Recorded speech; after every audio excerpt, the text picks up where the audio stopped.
everyone, it's Lindsay from My Crafty Plans. Today I am going to be planning for the month of January in my new planners, and I am so excited. So I have my Agendio here, which is my functional planner, and I also have my MakseLife quarterly companion notebooks, which I am using for goal setting. If you haven't seen already, I do have my annual goals video already up, so you can check that out. I'll link it up top and in the description below. But basically, we're going to take my annual goals and we're going to turn them into the monthly goals, and we're also going to get my monthly calendar and dashboard spreads set up for the month in my functional planner, and I'm super excited to dive in. This video is going to be a full voiceover video this month, just while I am still getting to know these new planning systems. So I am going to get all of these notebooks out and throw it over to the voiceover. So I am getting started in my Agendio, and the first thing I was doing was actually covering that tab with a sticker because I decided that I wanted to make a cover page. All of the other tabs in my planner except for January have a blank paper printed on the other side so that I can do that, but I didn't realize that those monthly calendars were going to be in the front, and that one was for 2023. So I just went ahead and covered that, and I sped through it and cut out some of it because it took me forever to get the words whited out because they were showing through the sticker. And then I decided to actually write January along the sidebar here. There were so many days not in the month up at the top that I had plenty of space to put my color-coded key in that section, so I decided to just do a sidebar January instead, and I think it looks really nice. And then I'm going to run this little bit of Simply Gilded washi at the top. I just am using a little bit of washi and then just a bunch of colorful pens to get this set up. Nothing too crazy decorative, and also very similar type of setup to how I have been using my inserts. This calendar is my favorite spread. This was what I did in my bullet journal before. It's one of my most functional spreads. This keeps me organized for the whole month, and it's definitely not changing this year. I am sticking with this. So I will be picking probably new color codes for every month and doing it on a little bit of a decorative theme, but not too overly decorative. Mostly it's just the color coding of my schedule, and it doesn't bother me to change the color coding every month. I like that. And I always have to look at the key anyways. But anyway, so I'm just putting a little bit of washi at the top, and then I'm going to start putting my key in. So I decided that I wanted to start in my Agendio, not with my goals, because one of the big things in the MakseLife philosophy that I find so attractive is that you are supposed to kind of fit your goals in with your plans and your schedules. And there's so many things that just happen that you don't get to choose when they happen. I don't get to choose when the kids don't have school.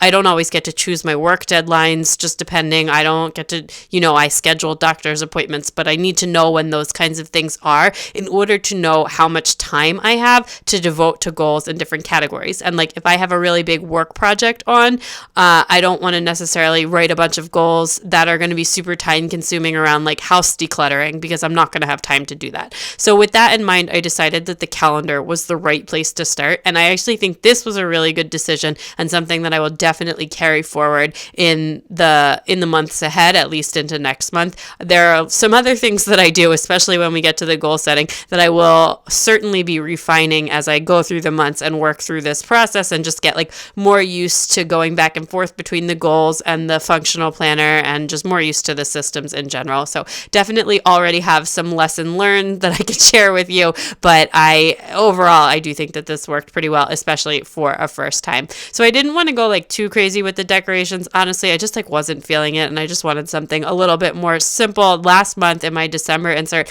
I really went all out on the calendar spread, and it does look really pretty, but I just decided to go with something a little bit more simple in here. So that's what I did. So then I'm highlighting the holidays and some birthdays and stuff that I have pre-printed in the calendar, and I always put those things in the other category unless it involves a day off from school, and then I put it in the kids category. My categories are the same as last year. It's kids, work, home, planner stuff, or social media stuff, other appointments, and money. So, and then I'm just putting in my husband's paydays. My paydays aren't pre-scheduled in advance, so I add them in through the month when they happen. It just depends on when I invoice and get certain things together to do that, and it's not always at the same time of the month. It just depends what I've been working on. So, and then I'm putting in my video schedule next. I find it really helpful to have this planned out. I don't know what all of these videos are going to be, but I just like to have in, knowing when they are. And then usually I end up scheduling or planning out. They're going to be like about a week in advance. And that just has been working really well for me. And then I'm putting in a couple of kids things we know. I'm just putting back to school there since that's the first day back from winter break. I have a dentist appointment this month. My daughter, who is 5, has her second COVID shot this month as well. So I'm just putting that stuff in since it's already scheduled. And my kids have off for Martin Luther King Jr. Day, and we have school conferences on that day. So anyway, that day is actually already a really busy day. And my camera cut out at the end, but then I just put in some work stuff that I already know, my regular Monday stuff. And then I already have one small project for early January that I put in a deadline for. So I just went ahead and added that stuff in. And then likewise, I am going to take that over to the dashboard. And next month, what I think I'll do here is just put in my work stuff that is like known or carrying over from the previous month. And then afterwards, I will go right to my monthly goal setting and then come back and do the rest of the dashboard. But basically, the only thing I put in besides that was the video list of videos that I was carrying over from the previous month. I also think next month, what I'm going to do in my dashboard is instead of going with the color motif from the calendar, I'm going to use the MakseLife color motif. So it'll help me better link between my goals and my to-do list, because I think that that'll be helpful. So now I'm actually going in with my goals. I had not pre-planned these out, but I did make some notes around what I thought would be a good place to start. I also had not mapped out how I wanted to lay them out on the page. And because of that, I ended up just trying to copy the similar style that I did on my annual goals, which is the book that I have open behind them. And this was a mistake. I should have thought about it a little bit more, but now I know, I think, what will work better going forward, which is helpful in itself. So anyway, first of all, I just want to say that I love being able to have your annual goals and your monthly goals open at the same time, which you can in the companion notebooks and you can't in the flagship planner. And I find that really, really useful. That would also work in the inserts, obviously. So I really do like that. I'm not going to read my goals. You can probably see me writing them down as I'm writing them down. If you want to hear my goals, definitely let me know and I will do that next time. I am circling that one, which is kind of like my big stretch goal for the month, I'll say. It's not like the annual stretch goal, although it's part of that, but it's just like the thing I really want to commit to the most this month, and it's around scheduling fun on the weekends. So it's actually scheduling activities on the weekends. But yeah, the other thing with this is I didn't think through the difference between, basically I have two types of goals. One is task and one is like a routine. And I didn't think through the difference in the way I wanted to put them in for a task and a routine. And that was also a mistake. I mean, it is what it is and it's for this month, but next month I think I'll separate them by like side or something, or find some way to distinguish between the two, because I think that'll make it easier to read. And after I start making my task list for the month, my to-do list for the month, I realized that I need something to mark those, and so I just like go back with the pen and end up marking them. I think that would be a lot more helpful, because the to-dos, the ones that are like one-off tasks that need to be tackled for the month, obviously if they're in here, it's like a larger task than something that could just go on a one day's to-do list. But I want to put those on the to-do list for the month, because that is the point of that list. But the ones that are like routines or things that I want to do every day or every week,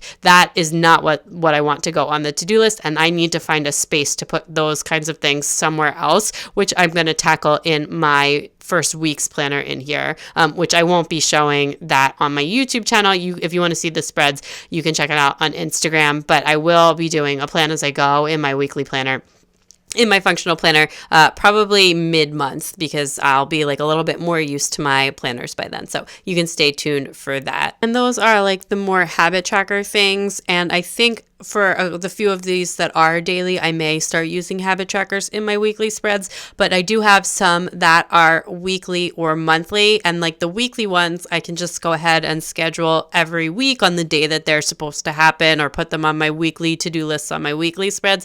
And then the monthly ones is the ones where I'm like, okay, where I guess those could also, I could put those as like to-dos, but they don't really feel like to-dos, so I'm not really sure. I will figure that out and kind of play around with it. And if it doesn't work, I'll move it around, because that's the whole thing. This is my first time in the MakseLife. This is my first time in my new Agendio Planner, although obviously the the layouts that I chose in my Agendio Planner are very similar to what I was using in the custom inserts. That was like the whole point of the Agendio Planner, but it's my first time using them together, and like this style of planning where I'm like breaking down from the annual goals to the monthly goals to the weekly tasks. And with that in mind, I did go a little bit light on my goals for this month, and I tried to not pick too many big things or anything that I didn't really feel like I would want to tackle right away, because I just didn't want to get discouraged. If I get towards the end of the month and I'm feeling like it was way too light, I'll be more aggressive in February, but I wanted to be able to have like a strong start in January and really feel like I was checking,